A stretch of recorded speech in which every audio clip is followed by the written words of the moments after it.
horse communication more than just neighs.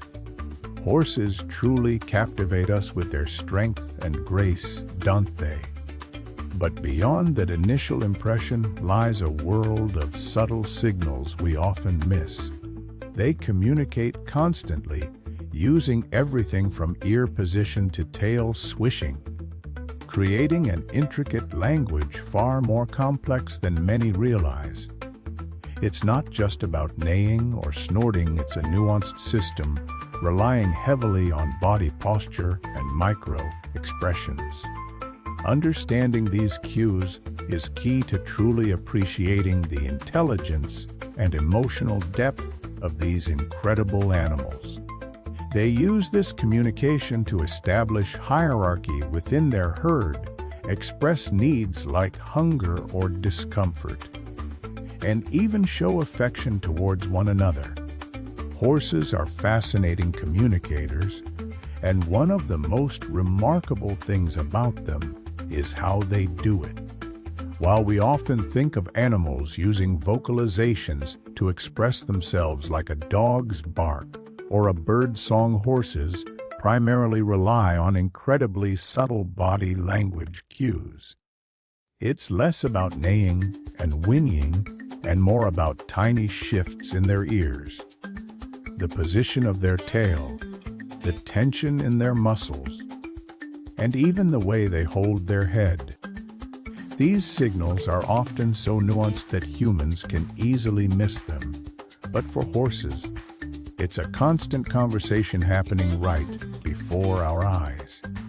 They're masters of non-verbal communication, conveying complex emotions like fear, relaxation, dominance, or submission through these subtle movements.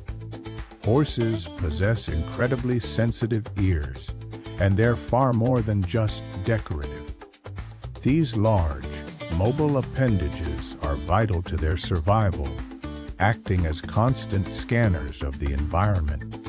You'll often see them swiveling, sometimes subtly, other times dramatically as a horse assesses what's happening around it. This isn't simply about hearing, it's about gathering information visually and orally. The way they move their ears also communicates a lot. A slight twitch might indicate alertness to a distant sound, while a flattened ear can signal annoyance or even aggression. Paying attention to ear movements is an easy way to understand how your horse is feeling.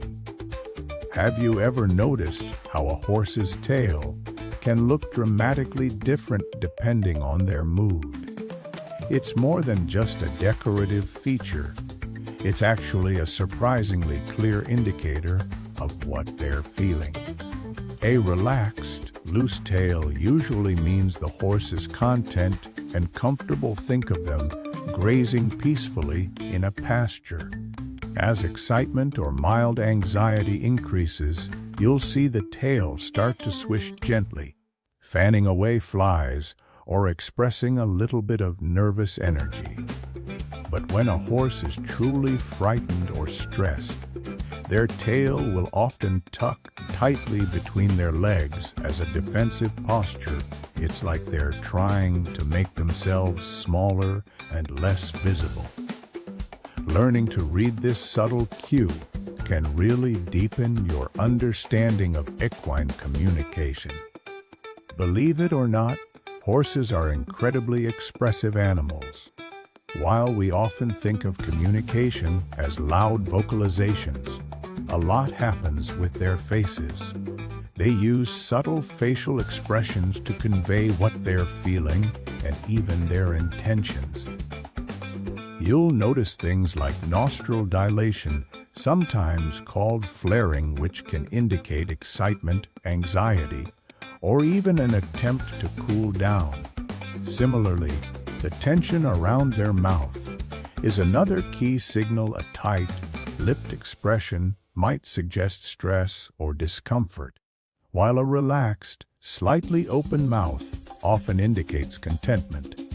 Observing these nuances takes practice, But it's fascinating to see how much information they're sharing through their faces. Horses communicate a surprising amount through their posture, and it's something you can learn to read if you spend enough time observing them.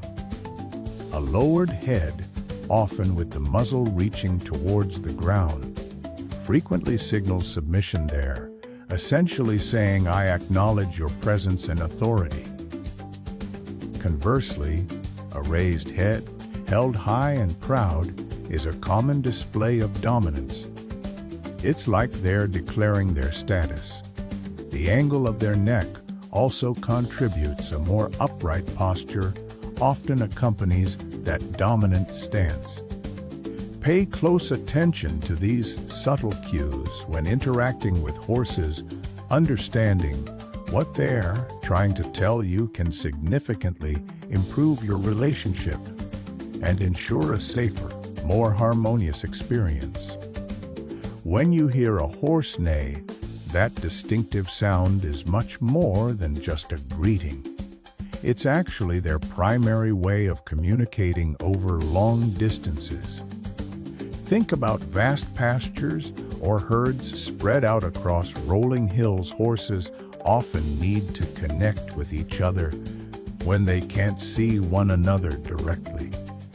A neigh carries surprisingly far, allowing individuals and groups to announce their presence, signal danger, or even simply maintain contact within a wider range than just visual cues would allow. It's essentially the horse equivalent of shouting across a valley. Beyond vocalizations and body language, horses have a surprisingly sophisticated system of communication using scent. They're constantly gathering information about each other through their sense of smell. It's an incredibly important part of how they navigate social relationships. Horses will often mark territory or signal their presence by depositing urine and feces, which contain chemical signals. These scents aren't just random. They provide a wealth of data to other horses, including details about the individual's age, sex, and reproductive status. A mare might leave scent cues indicating she's in heat, for instance, while a stallion could signal his dominance or availability through carefully placed markings. It's like a silent conversation happening constantly between them, relying on an olfactory language we humans are only beginning to understand. Within a horse herd, there's a constant flow of communication, and much of it is dictated by social standing. It's fascinating to observe how horses navigate these relationships. They instinctively understand their place within the group. Subordinate horses, those lower in the hierarchy, are incredibly adept at reading the signals of more dominant individuals. To prevent potential conflict or even aggression, they'll often display what we call submissive postures. This might involve lowering their head and neck, flattening their ears, avoiding direct eye contact, or even slightly crouching down. It's a visual language that communicates respect and acknowledgement of dominance, ensuring the herd maintains a stable social structure. Horses communicate constantly, but often in ways we humans miss. It's not just about neighing and stamping. It's a language of subtle body postures and facial expressions. A slight flick of the ear can indicate annoyance or focused listening. The position of their tail, whether clamped down, swishing gently, or waving wildly, tells you a lot about their emotional state. Even the tension in their muscles shows if they're feeling relaxed, anxious, or preparing to react. Learning to recognize these nuances allows us to anticipate their needs and respond appropriately. fostering trust and creating a much safer and more enjoyable interaction for everyone involved. Paying attention is truly half the battle. Becoming attuned to those tiny shifts makes all the difference.